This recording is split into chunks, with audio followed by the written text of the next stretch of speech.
Hey guys, Dax Moy here from fitnessmarketingmadesimple.com. I'm back with another of the ways to build your business, and this time we're looking at the third way to rapidly build your business. And remember I said there's only four, right? So we've looked at increasing the frequency of the transaction, we've looked at increasing the transaction size, and now we need to look at increasing the number of transactions. In other words, kind of for us in the fitness industry, is the number of clients. Okay, pretty much an obvious one.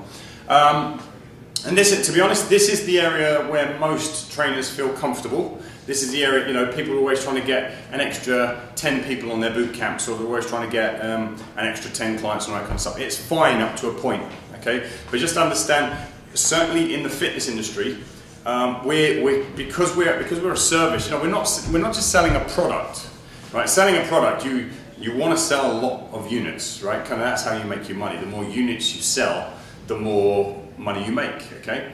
Now, the more units in this case, the units that you're selling in some ways is your time, along with your expertise and everything else, but you're selling your time.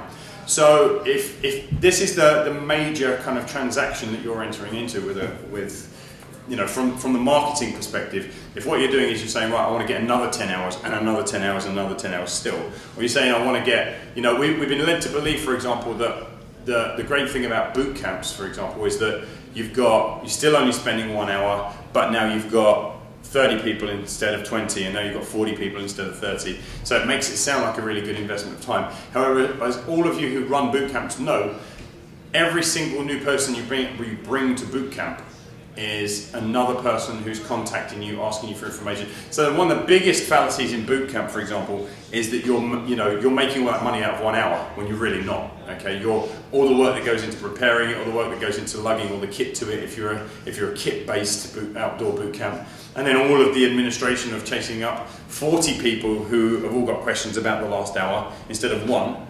That all adds up. Now, I'm not kind of saying one's better than the other. What I am saying, whether that be PT or whether that be boot camp, is that yes, increase it up to a point. Increasing the number of transactions, the number of individual clients who are buying from you or kind of involved in your business sounds like a really good idea. But it's also the fastest way for you to reach burnout as well. If you've got 20 clients, you're going to be more burnt out, twice as burnt out as if you've got 10. Okay, it's just the way it works. You give a lot of time and a lot of effort, a lot of energy to our clients.